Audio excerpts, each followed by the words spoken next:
우리 마음을 정하시고 살아계신 하나님을 함께 예배하십시다.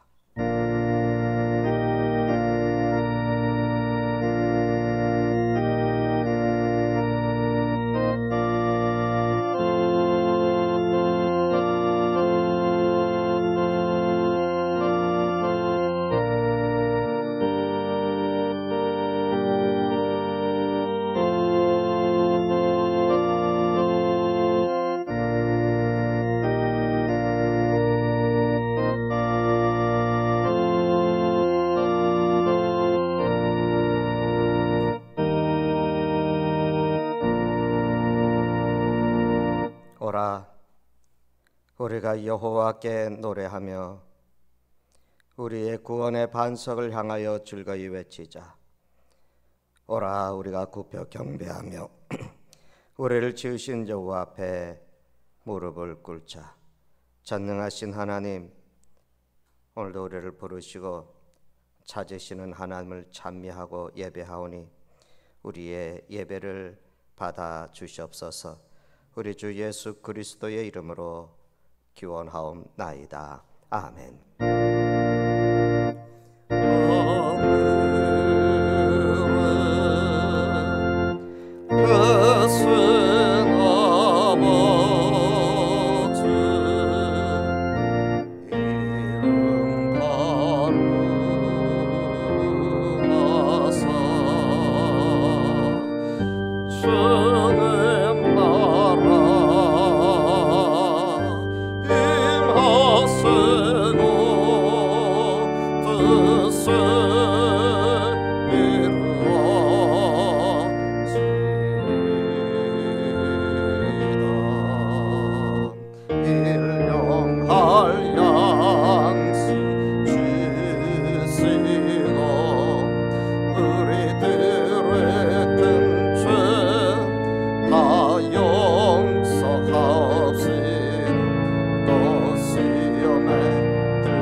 악에서 구원하소서. 백은 주의 무릎 주의 권세 주의 영문 영원히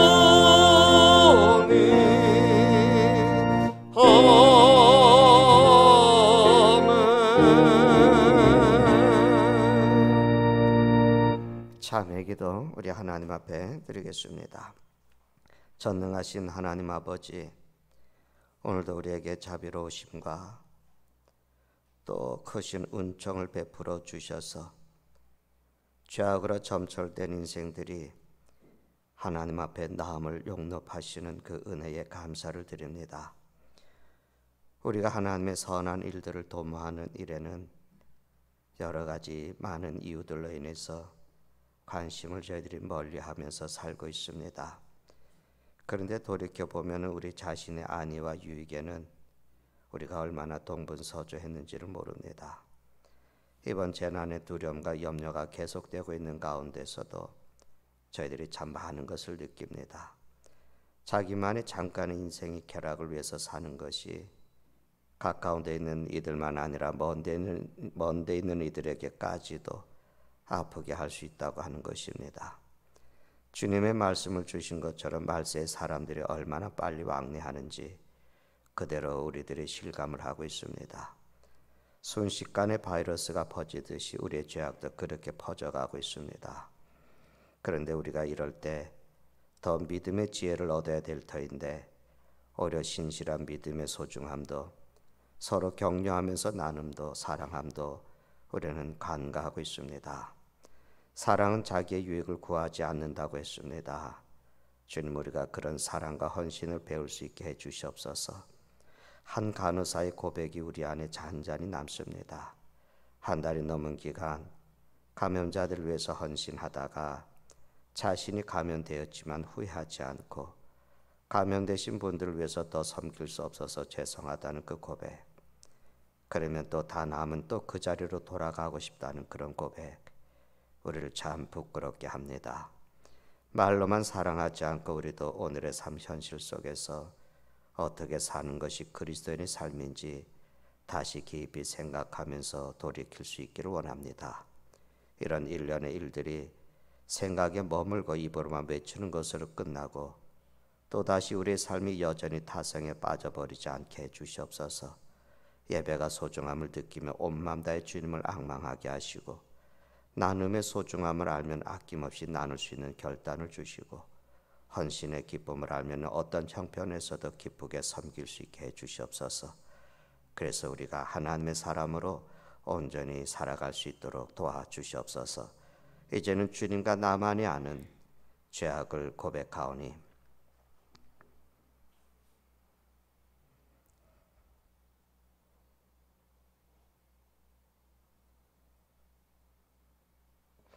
그가 빛 가운데 계신 것 같이 우리도 빛 가운데 행하면 우리가 서로 사귐 있고 그 아들 예수의 피가 우리를 모든 죄에서 깨끗하게 하실 것이요. 아멘.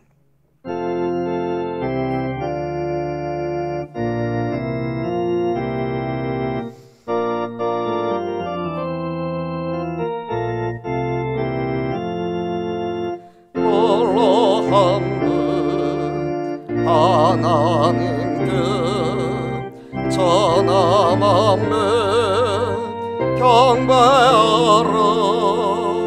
만무왕을 다스리고 온 세상 만민 기르신다. 만무왕을 다스리고 온 세상 만민 기르신다. 독생성자 예수님 그 모든 죄 회개하라. 세상 만물 구원하고 놀라운 은혜 베푸신다. 세상 만민 구원하고 놀라운 은혜 베푸신다. 보혜사 성령님 그 모든 삶을 맡기어라. 말씀으로 도우시고 죄악을 이기림 주신다.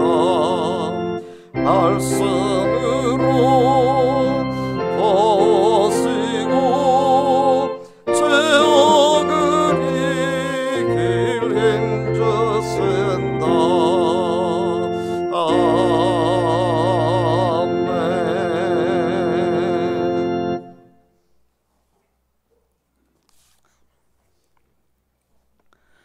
사랑과 은혜로우신 하나님 아버지, 만물이 푸르름을 더해가는 5월에 주님을 찬양하는 자리에 나오게 하시니 감사를 드립니다. 가정의 달 5월이 되면은 부모님을 통해서 우리가 자라게 하시고 우리의 생명을 통해서 사랑하는 자녀들을 허락해 주셔서 믿음의 복된 가정들을 꾸미게 하셔서 감사를 드립니다. 어렵고 힘들었던 시절에는 나는 배불리 먹지 못해도, 나는 제대로 입지 못해도, 심지어 병들어 몸이 아픔에 있어도 자녀들이 잘 되기만을 바라며 고통을 참고 계셨던 부모님의 사랑을 돌아봅니다. 아무 조건 없이 모든 것을 주기만 하신 부모님의 희생을 통해서 예수님의 십자가의 사랑을 조금이라도 깨닫게 됩니다. 돌아보면은 내 부모를 공경하라고 명령하신 하나님의 계명을 지키는 것이 인간의 첫째되는 도리인데도 우리는 바쁘다는 핑계로 멀리 떨어져 있다는 이유로 부모님을 잘 공경하지 못했습니다. 이제 우리가 자녀를 키우고 부모님의 나이가 되어 돌아보니 부모님은 이 땅에 계시지 않고 빈 방처럼 우리의 마음에도 공허한 자리만 남아 있습니다. 사랑의 빚진 자들인 줄을 알면서 오늘도 주님 전에 나와 싸우니 이 땅에 사는 동안에 부모님을 사랑하는 마음으로 교회의 어른들을 사랑하게 하시고 내 이웃을 돌보게 하시며 무엇보다도 하나님을 더욱 사랑하는 마음을 저희들에게 허락하여 주시옵소서. 특히 코로나로 경제 여건이 더욱 어려워진 이때에 우리의 어려운 이웃이나 이방인이 누구인지, 강도 만난 이웃이 누구인지를 돌아보는 시학교의 성도들이 다 되게 하여 주시옵소서. 국률의 하나님 아버지, 그동안 코로나로 인해서 모든 것이 멈춰 세워졌던 이 땅이 세계 어느 나라보다도 빠르게 진정 국면에 들어가서 바깥에서 조금은 자유롭게 활동할 수 있게 되었습니다. 세계 많은 국가가 모범 국가라고 치켜 세우지만은 우리가 한 것이라고는 사람을 피하고 서로 멀리하는 것밖에 없었습니다. 치료약 하나 없는 질병을 이겨내고 있는 것은 우리의 능력이 아니라 역사하는 힘이 큰 믿음의 기도 덕분인 것을 온 민족이 믿게 하여 주시옵소서. 지금까지 멈추면 죽는 줄 알았고 바쁘게 살아왔던 민족이었습니다. 부지런한 것을 자랑으로 여기며 돈과 명예를 향해서 쉼없이 달려온 민족이었습니다. 그러나 이번 일을 통해서 멈추는 것도 쉬는 것도 참된 자유와 평화를 회복하는 길임을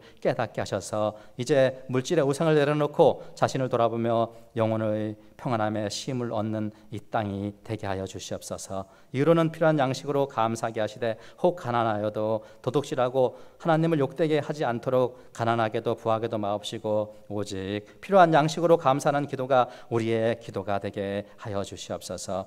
오늘도 하늘의 양식을 준비하신 목사님을 붙잡아 주시고 전하시는 말씀이 산을 가르고 바위를 부수고 크고 강한 바람이 아닐지라도 세미한 소리 가운데 말씀하시는 주님의 음성이 우리에게 들려주실 때에 세상의 어떤 무거운 짐도 십자가 앞에 다 내려놓고 주님 앞에 쉼을 얻는 은혜의 시간 되게 하여 주시옵소서. 지금 이 시간을 사모하며 병상에 있는 성도들이나 일용할 양식을 위해서 일터에서 예배드리는 자들에게도 하루속히 자유함을 주셔서 다 함께 하나님을 찬양하는 자리에 나와 기쁨을 나누는 시작교회 성도들이 다 되게 하여 주시옵소서. 만물이 자라는 좋은 계절에 우리의 신앙도 자라기를 원하며 주님을 찬양합니다. 푸르고 푸르른 주님의 계절이 오기를 소망하고 우리의 길 되시고 진리 되시고 생명이 되신 예수님의 이름으로 기도드립니다. 아멘.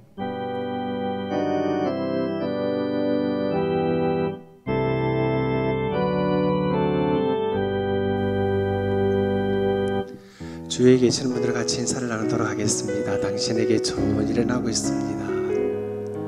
마음껏 축복하시면서 찬양하겠습니다. 당신은 하나님의 축복의 통로입니다. 당신은 하나님의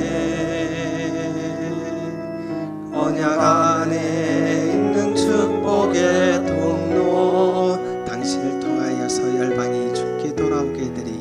신을 통하여서 열방이 주께 돌아오게 되리. 우리는 하나님의 언약 안에 있는 축복의 통로. 우리는 하나님의 언약 안에 있는 축복의 통로, 우리를 통하여서 열방이 주께 예배하게 되리. 우리를 통하여서 열방이 주께 예배하게 되리. 아멘. 오늘 우리에게 주시는 하나님의 말씀은 구약 성경입니다. 민수기 20장에 있는 말씀입니다. 민수기 20장 2절서부터 12절에 있는 말씀까지입니다. 하나님의 말씀을 들으시기 바랍니다. 회중이 물이 없으므로 모세와 아론에게 모여 얻으니라. 백성이 모세와 다투어 말하여 이르되 우리 형제들이 여호와 앞에서 죽을 때에 우리도 죽었더라면 좋을 뻔하였도다. 너희가 어찌하여 여호와의 회중을 이 광야로 인도하여 우리와 우리 짐승이 다 여기서 죽게 하느냐. 너희가 어찌하여 우리를 애굽에서 나오게 하여 이 나쁜 것으로 인도하였느냐. 이곳에는 파종할 것이 없고 무화과도 없고 포도도 없고 석류도 없고 마실 물도 없도다.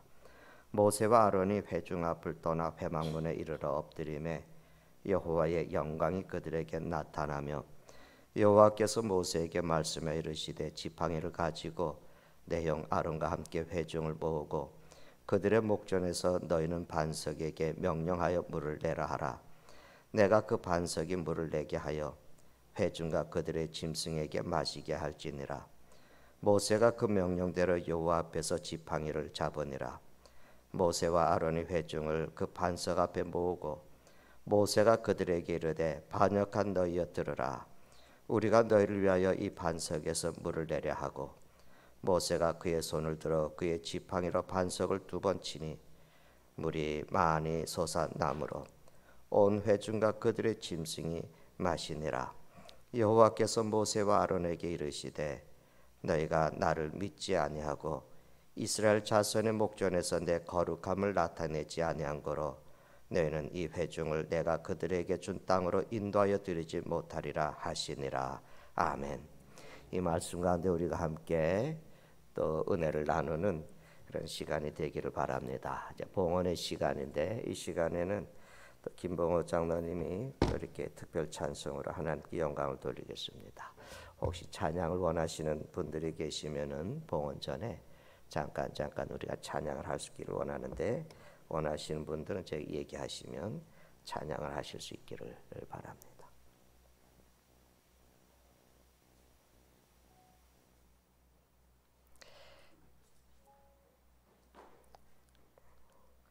우리 찬송 봉헌 특성 후에 봉헌 우리 50장 1절을 부르면서 봉헌을 하겠습니다.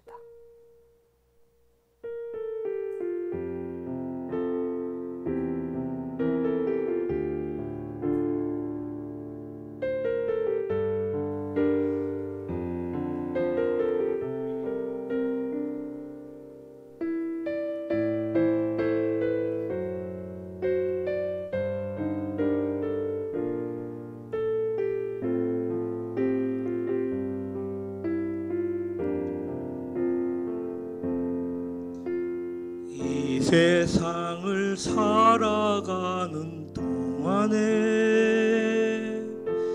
나의 힘을 의지할 수 없으니 기도하고 낙심하지 말 것은 주께서 참 소망이 되심이라. 하나님의 꿈이 나의 비전이 되고 예수님의 성품이 나의 인격이 되고 성령님의 권능이 나의 능력이 되길 원하고 바라고 기도합니다. 주의 길을 걸어가는 동안에 세상의 것 의지할 수 없으니 감사하고 낙심하지 말 것은 주께서 참 기쁨이 되심이라. 하나님의 꿈이 나의 비전이 되고 예수님의 성품이 나의 인격이 되고 성령님의 권능이 나의 능력이 되길 원하고 바라고 기도합니다.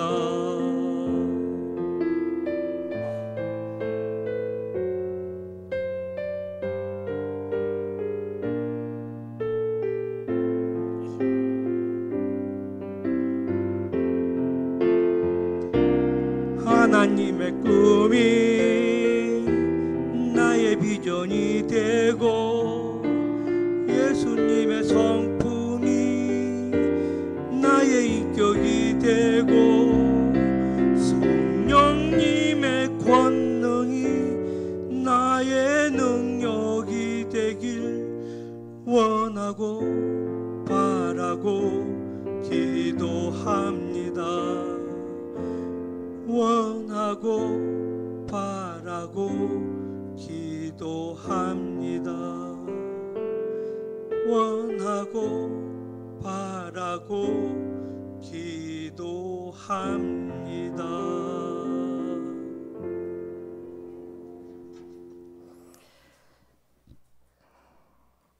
이제 우리 50장 찬송하시면서 준비된 봉헌을 하십시오.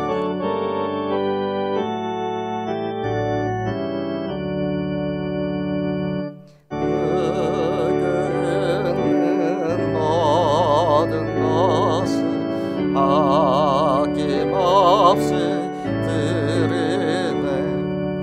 사랑하고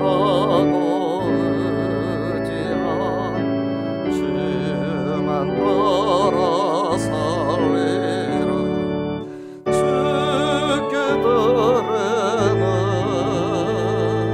주께 드리는 사랑하는 구주 앞에 모두 드리네. 아멘.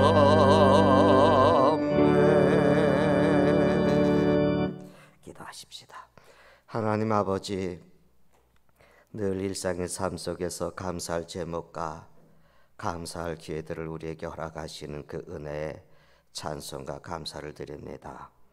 오늘도 우리가 봉헌의 시간을 가지면서 눈에는 보이지 않지만 우리 일상의 삶의 자리에서 우리를 동행하시고 또 일용할 양식들을 또 필요를 채우시는 하나님의 손길을 저희들이 느끼게 하셔서 감사합니다. 이 시간에 저희들이 소유한 모든 것들이 하나님께서 우리 가운데 은혜 가운데 허락하신 하나님의 분길임을 고백을 합니다. 그리고 이런 고백에서 나오는 믿음으로 우리에게 주신 모든 것을 관리하고 또 사용하는 그런 지혜도 저에게 주시니 감사합니다. 이 시간에 그런 믿음으로 우리가 또 특별히 10의 1을 구분하여 드리고 감사의 제목들을 담아서 주님께 드리며 주님을 향한 찬양의 마음을 주님 돌려드립니다.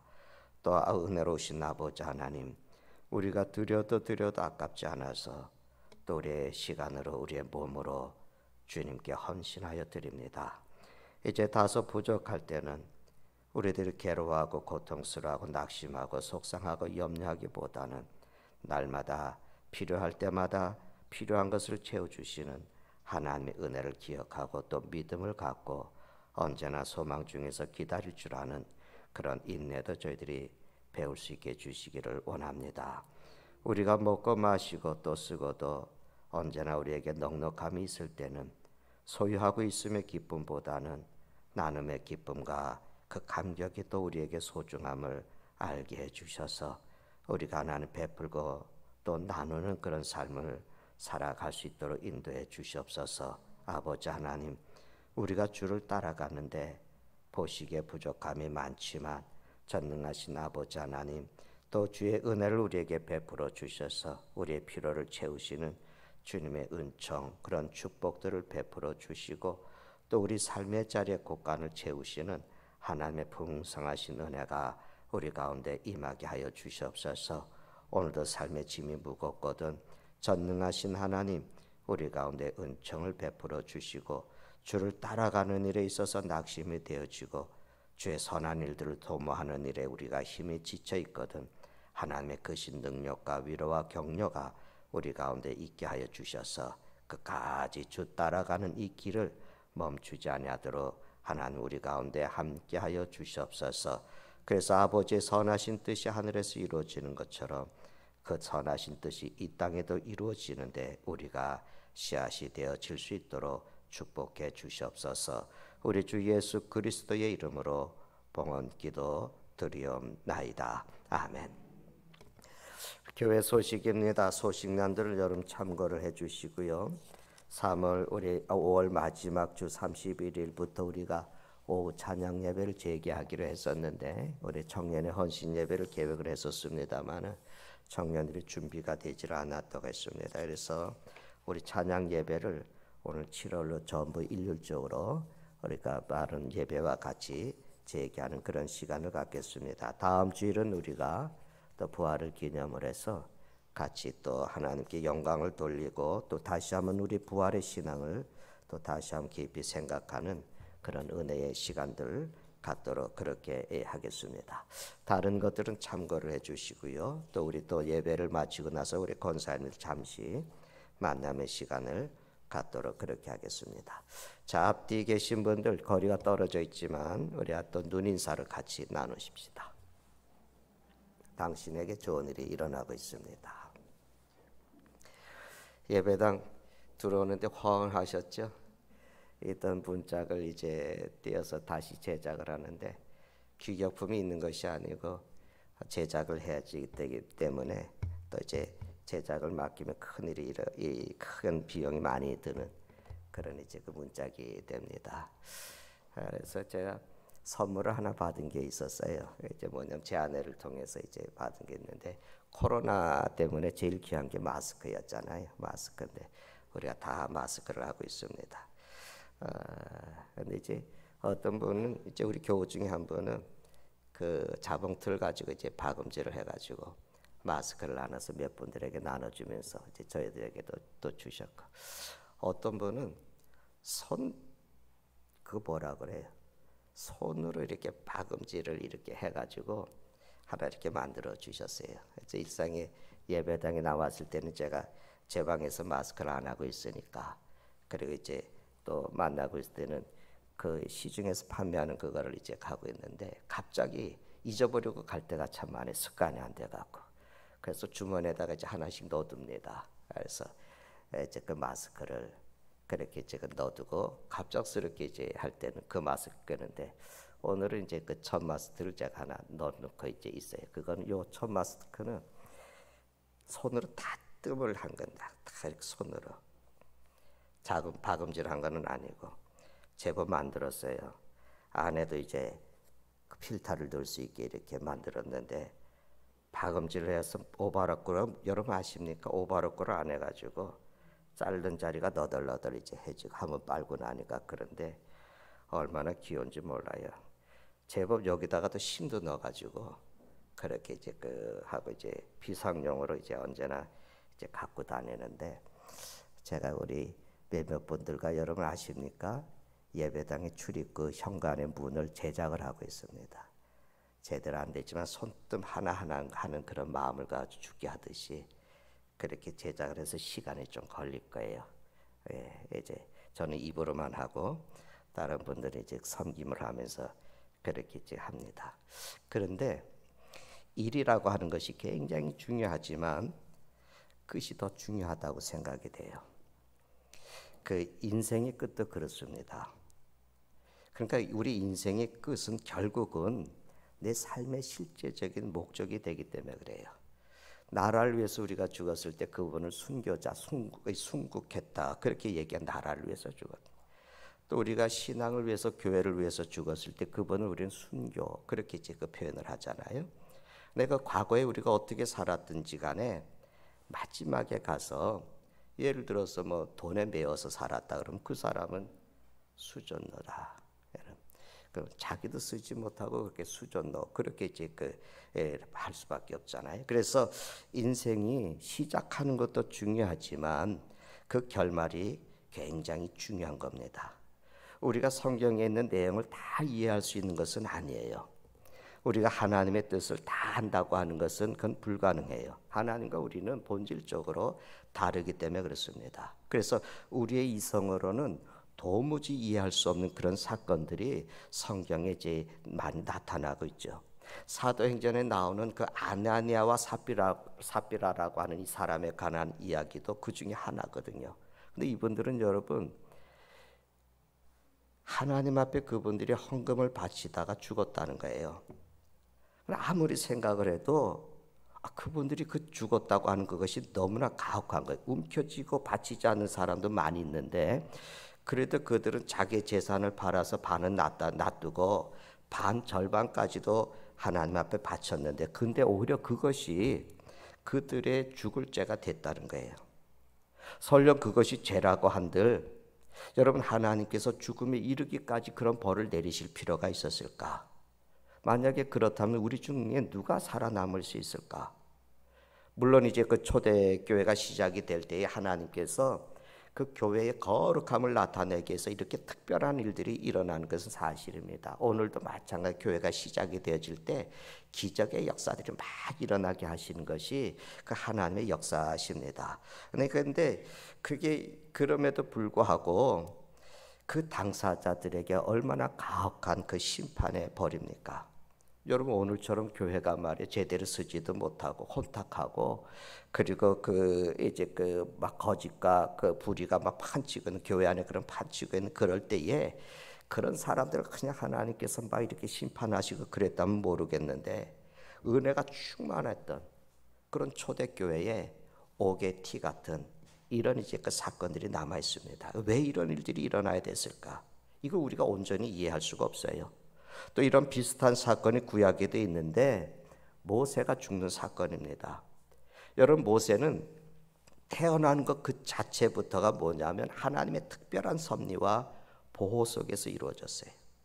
그가 갓 태어난 사내 아들을 죽이는 무시무시한 왕의 명령이 있음에도 불구하고 살아남았고 오히려 왕의 궁전에서 그가 보호받으면서 자라는 이런 일이라든지 특별히 호렙산 기슭에서 그 장인을 만나서 그 이드로의 그 양을 치던 그런 일들은 사실상 하나님께서 모세를 이스라엘의 영도자로 삼기 위해서 특별히 인도하셨고 훈련하셨던 그 모든 기간들이었습니다.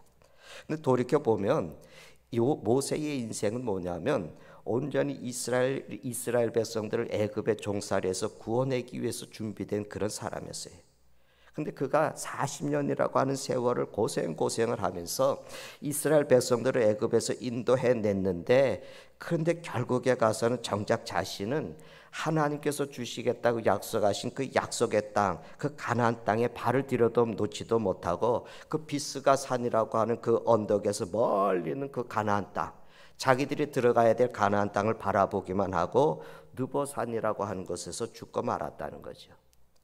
근데 우리가 생각하기에는 여러분 어떻습니까? 이스라엘 백성들은 그 불평하고 원망하고 막 그러는 사람들은 못 들어간다 하더라도 모세는 가나안 땅에 들어가야 될 거라고 생각이 되지 않습니까? 그런데 왜 최종 축복의 땅인 모세가 그 가나안에 들어가지 못했을까? 우리가 생각하면 굉장히 어우러운 거예요. 죽을 고생만 했는데 말이죠. 그런데 성경이 더욱 이해할 수 없는 것은 뭐냐면 모세가 나이가 많이 들어서 기력에 세서 더 이상 움직일 수 없어서 못 들어간 게 아니라는 거죠. 또 모세가 병이 들어서 더 이상 그가 거듭날 수 없기 때문에 자연사 한 것도 아니라는 거죠. 성경은 너무나 충격스러운 것은 뭐냐면 모세의 죽음은 그의 죄로 인한 형벌이라고, 그의 죄로 인한 죽음이라고 그렇게 증거하고 있습니다. 이게 더 할 수가 없는 거예요. 근데 그의 제목이 오늘 우리가 읽었던 말씀의 그 12절에 그렇게 지금 나오고 있어요. 그 뭐라는 나를 믿지 아니하고 내 거룩함을 나타내지 아니했다. 나를 믿지 않고 나를 믿지 않고, 그러니까 한마디로 말씀을 드리면 하나님에 대한 불신앙에 죄였다는 거예요. 나를 믿지 않고. 내가 누굽니까? 하나님을 믿지 않은 거예요. 모세가 불신앙의 죄를 졌다. 여러분 이게 믿어져요? 모세는 누가 뭐라 그래도 위대한 그런 역사를 이룬 사람이에요. 이 애굽 땅에 10가지의 큰 재앙을 땅에 내리고 했고 믿음을 가지고 홍해를 건너갔고 그 믿음 하나 가지고 광야에 이정표가 하나도 없음에도 불구하고 이스라엘 백성들을 인도해 갔던 사람이에요. 근데 그 사람이 어떻게 불신앙을 가진 사람이라고 그렇게 얘기할 수 있냐는 거죠. 만약에 그 사람이 하나님 앞에 불신앙의 사람이라면 저희 여러분 뭐라고 말할 수 있겠어요? 우리 같은 사람이 어떻게 믿음의 사람이라고 우리가 얘기할 수 있겠어요? 그러니까 모세가 이렇게 하나님 보시기에 불신앙을 가진 사람이라면 도대체 하나님께서 요구하시는 신앙은 어떤 것일까? 어떻게 믿는 것이 하나님의 보시기에 합당한 믿음일까? 여러분 이제 그 말씀에 보면은 하나님께서 모세에게 너는 나를 거역하고 그런 말씀을 하고 있어요. 거역한 불순종의 죄를 지었다는 겁니다. 그러니까 우리가 보기엔 모세가 누가 뭐래도 절대적인 순종의 사람인데 모세는 하나님의 말씀에 절대적으로 순종한 것 같은데, 그래서 여러분 처음에 하나님께서 이스라엘 구원하라고 할 때 모세는 자기를 너무 잘 알아. 내가 누군데, 나는 말 못합니다. 나는 말도 제대로 못하는 사람이에요. 나는 할 수가 없어요. 그랬던 사람이에요. 사양했던 사람 아닙니까? 그런데 하나님의 말씀에 순종해서 그가 큰 일을 이뤄냈습니다. 도저히 할 수 없는 일에도 순종을 했고 불가능한 일들을 순종해서 가능케 했던 사람이 모세였습니다. 그는 전적으로 하나님을 믿고 순종했던 것이 사실입니다. 근데 지금 이 순간에 하나님은 그가 하나님을 거역했다는 거예요. 근데 언제 그가 하나님을 거역했습니까? 여러분, 그럼 누가 그 하나님 앞에 순종할 수 있겠습니까? 어떻게 하는 것이 진정한 참된 순종이고 하나님은 어떠한 순종을 우리에게 원하실까? 이걸 우리가 믿음의 생활을 하면서 고민하지 않을 수가 없는 거죠. 이스라엘 백성들이 홍해를 말이죠, 그 바다를 그 육지와 같이 건넜을 때에 여러분 그들의 감동과 감격은 이루 말할 수 없이 말할 수 없었을 거예요. 그래서 막 찬양을 하지 않습니까? 미리암을 중심으로 해서 그들이 막 찬양, 그 감격이라고 하는 것은 여러분 홍해가 바다가 쫙 갈라지고 이스라엘 백성들이 자기들의 모든 백성이 다 그걸 건너가고 말이죠, 그 뒤쫓아왔던 군마를 탔던 사람들이 다 물이 다시 모여지면서 그 안에서 다 수장된 애굽의 군대를 보면서 두려움과 경외함과 또 그 감동과 감격은 표현할 수 없었을 거예요. 그런데 그 감격이 며칠간 광야 가면서 고생한 것은 싹 없어졌습니다. 광야에 한 3일간 고생했던 그 고생 때문에 그 감격이 싹 사라지고 말았어요. 그러면서 금방 또 하나님을 원망하게 됩니다. 세상에 이유 없는 무덤이 없다 그러잖아요. 그렇게 보면 그들도 나름대로 하나님을 원망하는 이유가 있을 거예요. 그들은 광야에서 하나님께서 구름 기둥과 불 기둥으로 인도하셨어요. 그래서 이스라엘은 그것을 따라서 움직였습니다.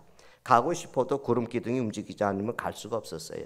쉬고 싶어도 그것이 구름 기둥이 가면 그냥 따라가야만 됐어요. 근데 이스라엘 백성들은 빨리 가나안 땅에 들어가고 싶지 않았겠어요? 가나안 땅에 빨리 들어가고 싶은데 그 못 들어가는 이유가 자꾸만 구름 기둥이 자꾸만 자기들을 인도해 가는데 이렇게 인도하고 저리 인도하고 잘 여기저기를 끌고 다니면서 가나안에 들어가는 것이 자꾸만 지연이 되는 거예요. 그러니까 그들이 보기에는 이렇게 지연되는 것이 자기들 책임이 아니고 하나님이 자기들을 그렇게 자꾸 인도해 가지 않고 지연시킨다고 하는 것을 생각할, 그게 불평이 나고 하나님을 원망하는 거죠. 더 큰 불평의 원인은 뭐냐면 이게 기약이 없다는 겁니다. 그냥 하나님께서 야 너희들 내가 애굽에서 건져내고 그 대신 애굽에서 광야에서 40년간만 살아라. 그럼 내가 40년 후에는 광야로 내가 벗어나서 애굽 이제 가나안 땅에 들어가게 하겠다. 이렇게 예고를 주셨으면은 또 참고 견딜 수 있지 않겠어요? 그래, 나는 그냥 자유롭게 사는 것만으로도 감사하다. 우리 후손들이 이제 가나안 땅에 들어가서 잘 살겠지. 그러면서 이겨낼 수 있었을 텐데 그것이 아니라 내일 갈까, 모레 갈까, 하루하루 기약이 없이 기다리는 것이 40년이 돼가는 거예요. 하나님께서 매일 새벽마다 주셨던 그 만나, 꿀이 섞인 것 같이 맛있었던 그 만나도 40년을 먹는데 그게 원망이 왜 없겠습니까? 근데 아주 결정적인 사건이 일어나는 겁니다. 그게 오늘 본문의 배경의 말씀이에요.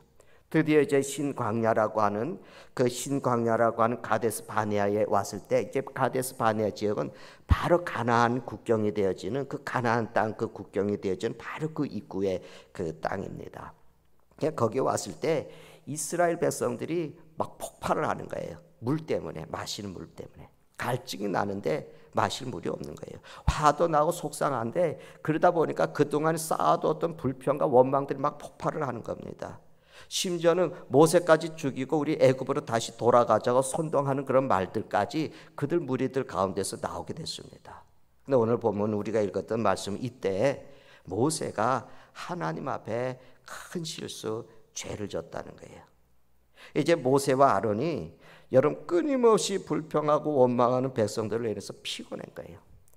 지쳐버린 거예요.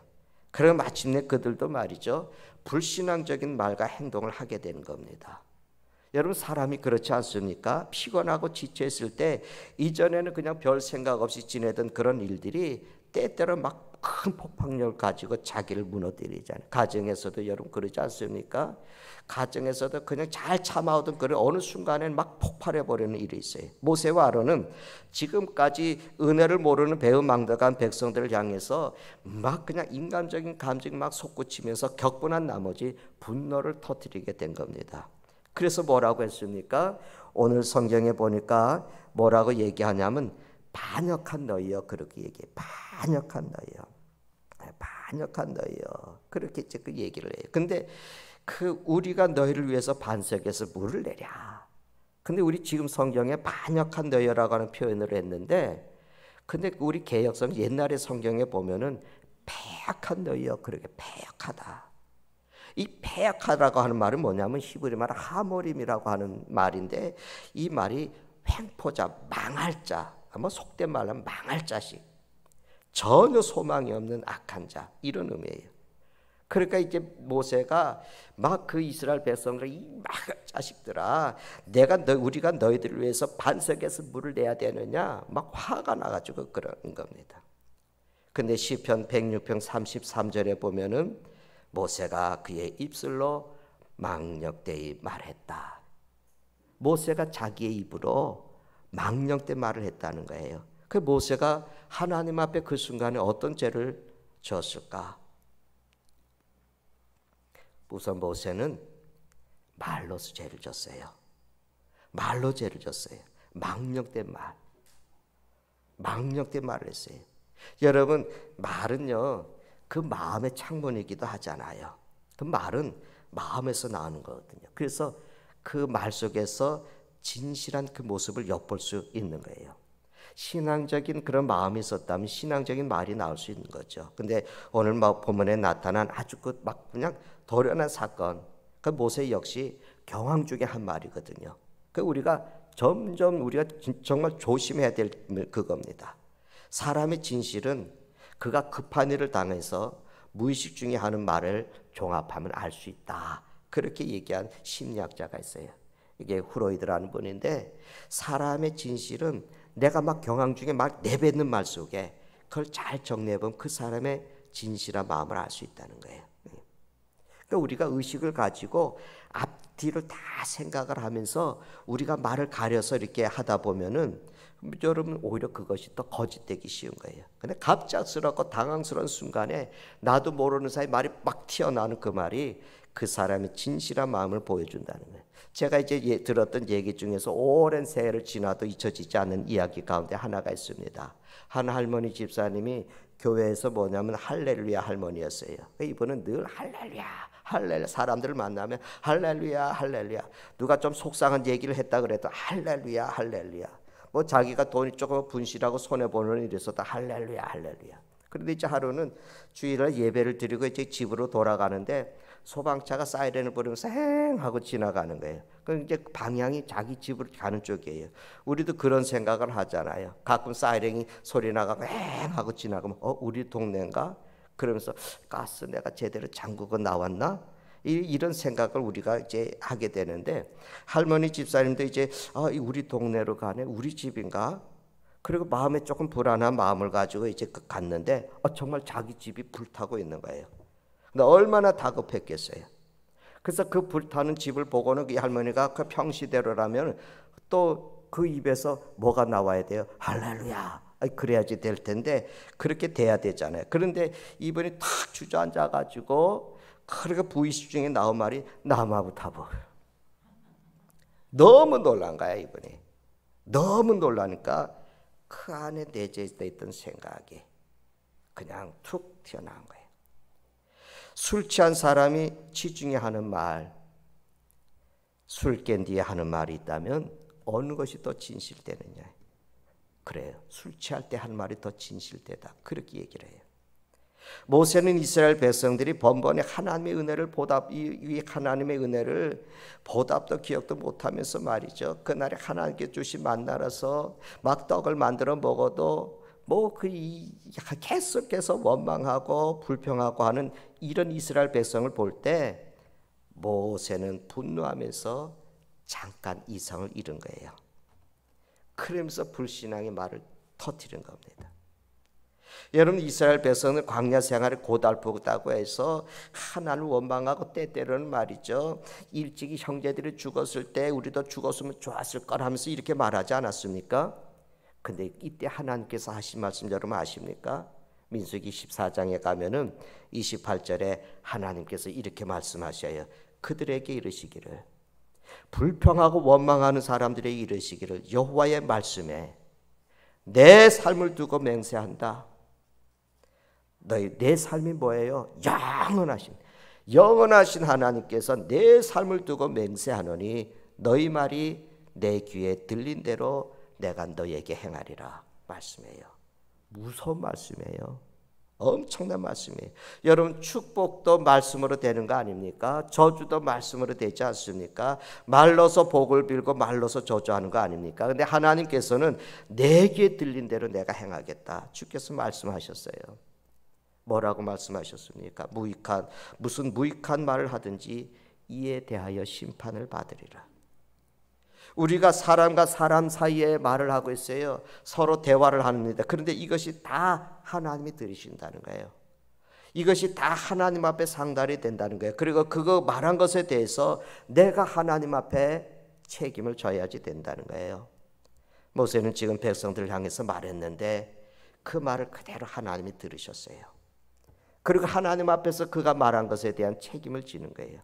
그 말이 무의식 중에 나온 것이라 그 말에 대해서 책임을 진 거예요.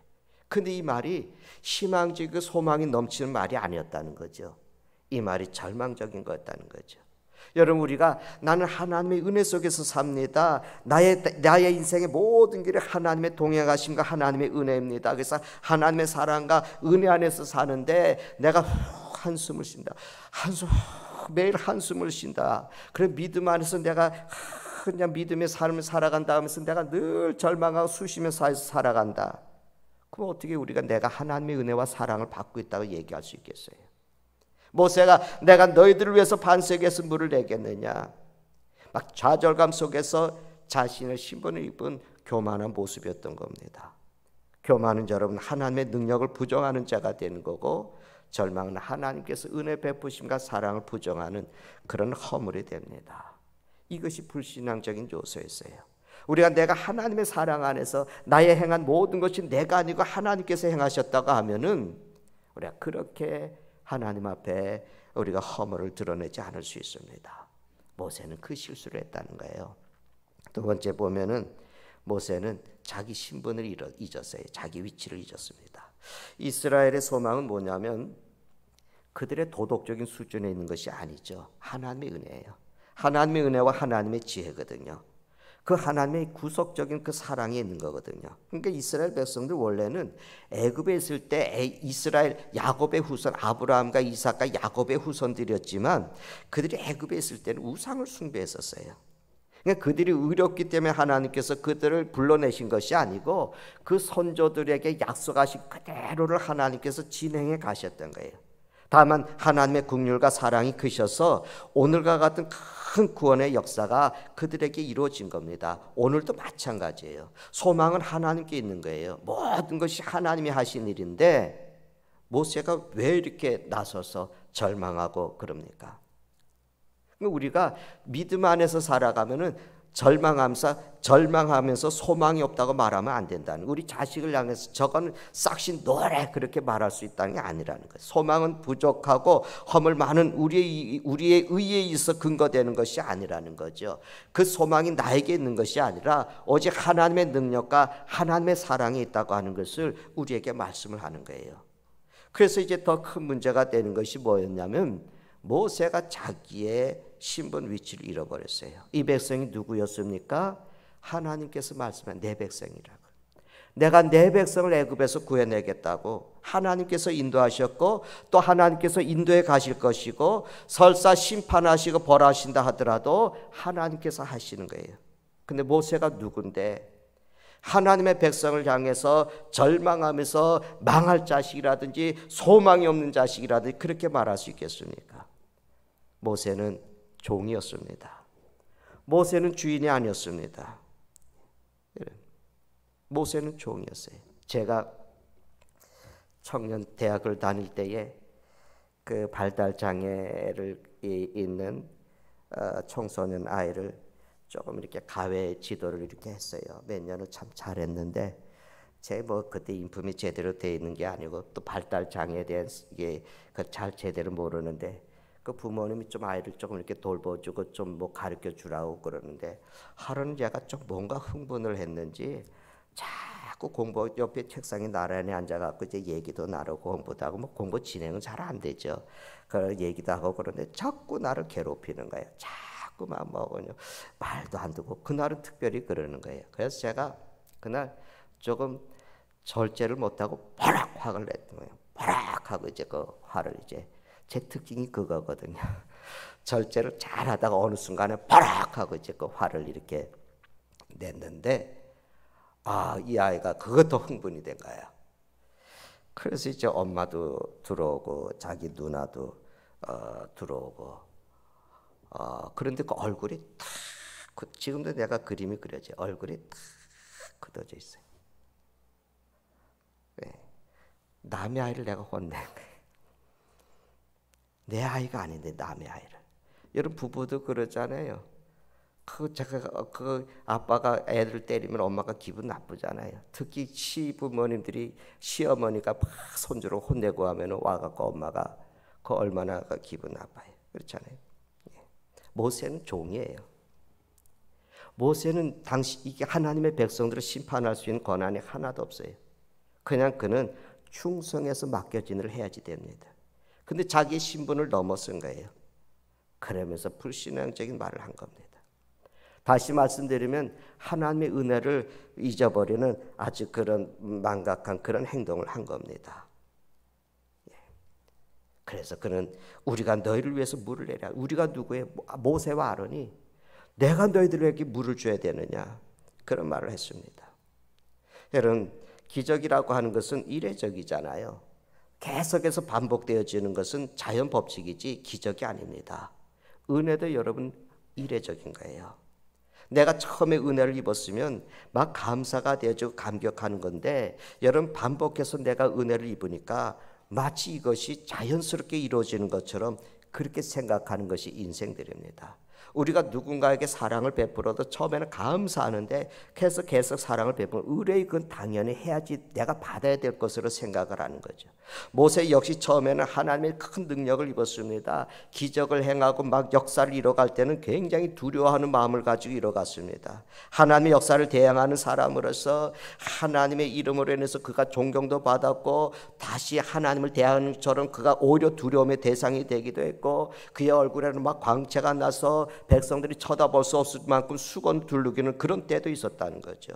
그의 손은 기적과 이사를 신비한 손이 되었고요. 아말렉 싸움과 싸울 때 손을 들고 있으면 막 전쟁에서 이기고 손을 내리면은 막 이 피곤해서 손을 내리면 막 전쟁에서 밀리고 하는 그런 일들이 있었거든요.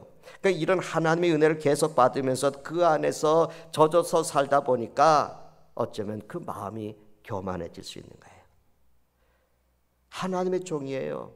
하나님의 신분은 꾼에 지나지 않아요.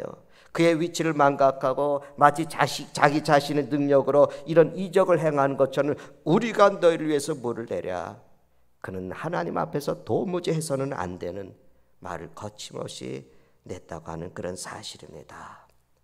그 말 속에는 하나님 앞에 겸손도 하나님 앞에 순종도 하나님의 위대하심을 높이는 것도 없었다는 거죠. 오히려 그는 할 때 하나님께서 원망하는 너희에게 다시금 불쌍히 여겨주셔서 물을 주셨다 이렇게 얘기하는 것이 정상이에요. 너희 같은 인생들에게도 하나님은 사랑하셔서 물을 주셨다고, 그러니 너희들이 하나님께 감사하라고 이렇게 전달을 해야지 되는데 그는 그렇게 자신의 분노를 폭발을 시켰어요. 바울 사도가 고린도전서 6장 7절에서 차라리 속는 것이 낫지 아니하냐, 차라리 불의를 당하는 것이 낫지 않으냐 그런 말씀을 했습니다.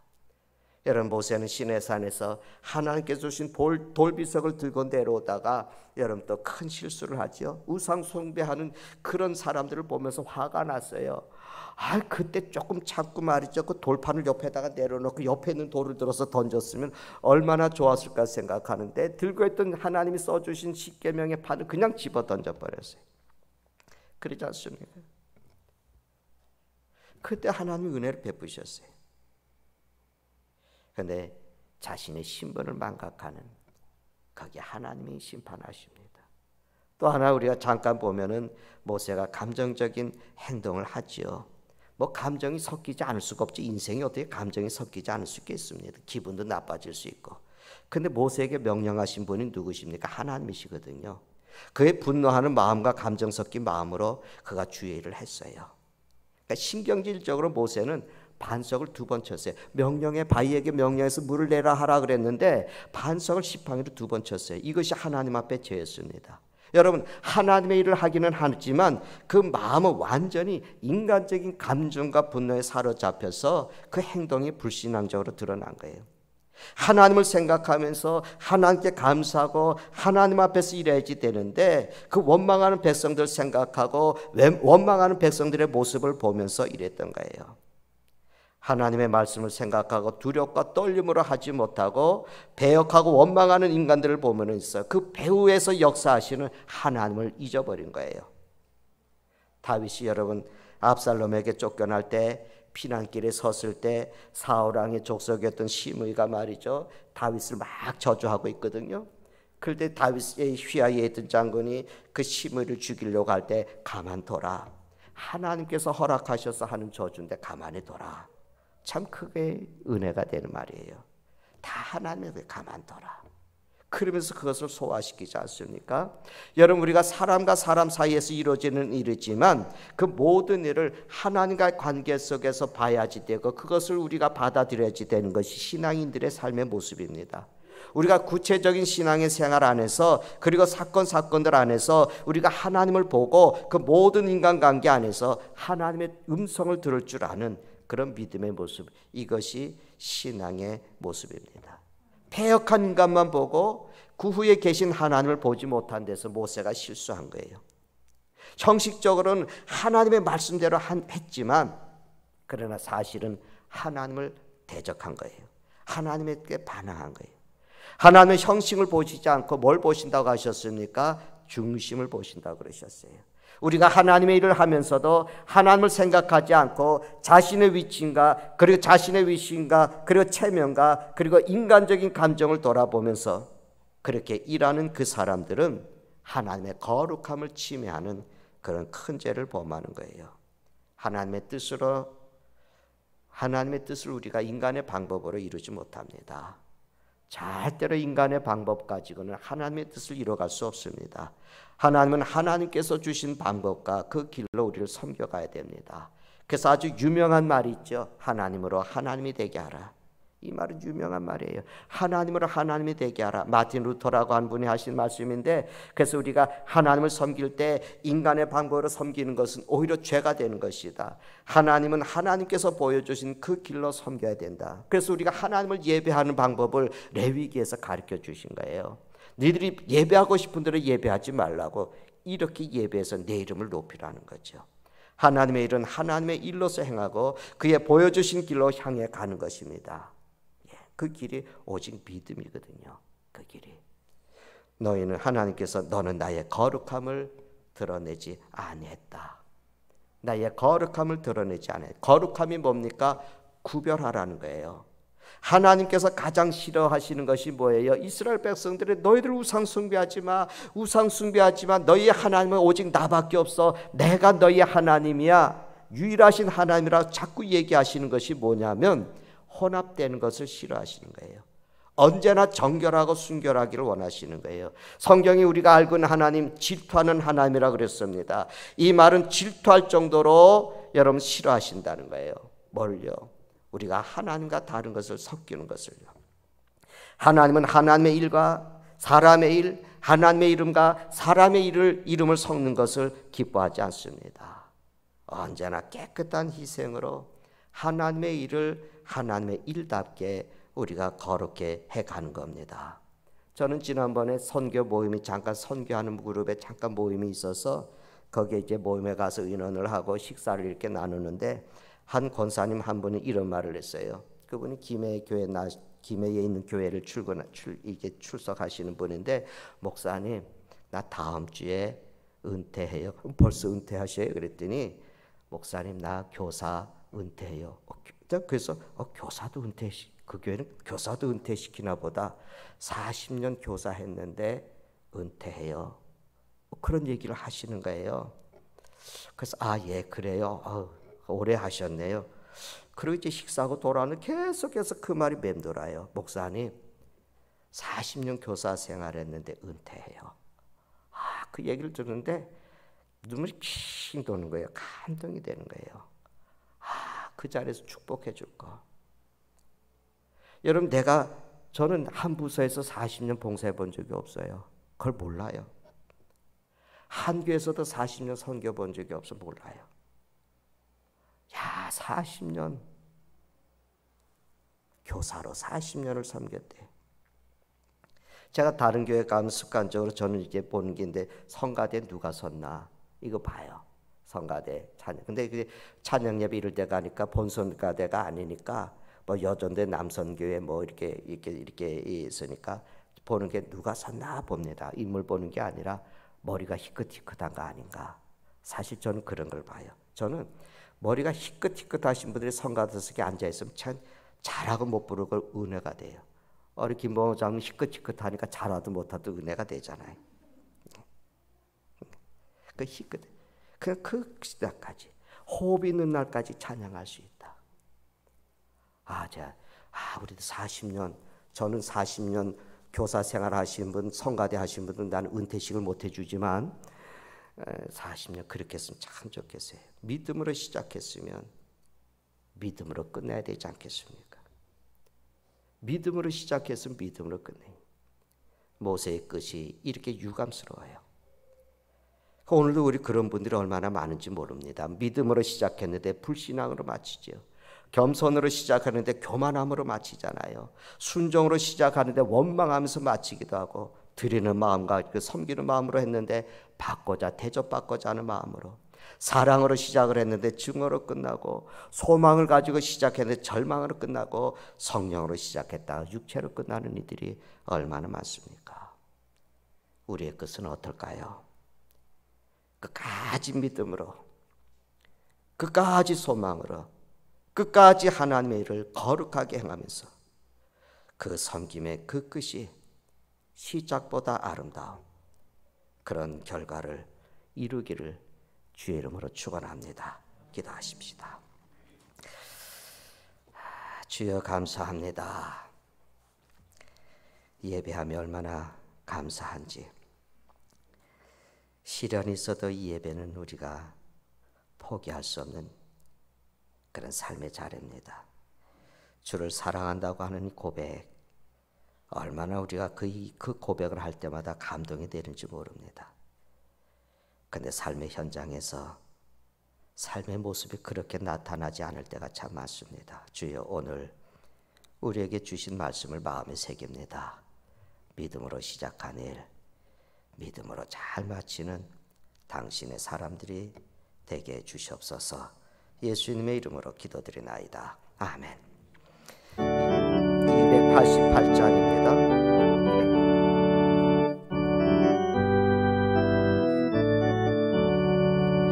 예수를 나의 구주 삼고 성령과 피로서 거듭나니 이 세상에서 내 영혼이 하늘의 영광 누리도다.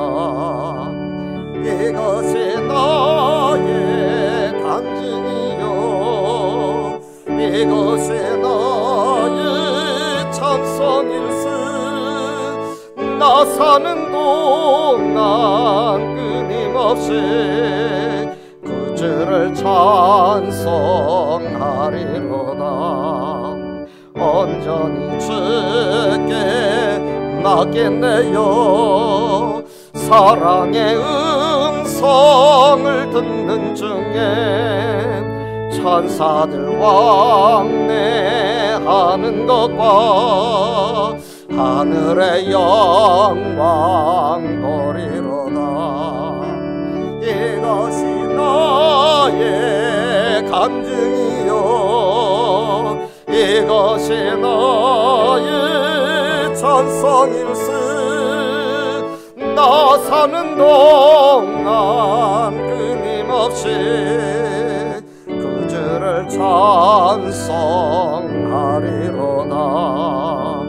주 안에 기쁨 누림으로 마음의 풍랑이 잔잔하니 세상과 나는 간도 없고 구속한 주만 보이도다. 이것이 나의 간증이요 이것이 나의 찬송일세. 나 사는 동안 끊임없이 그 주를 찬송하리로다.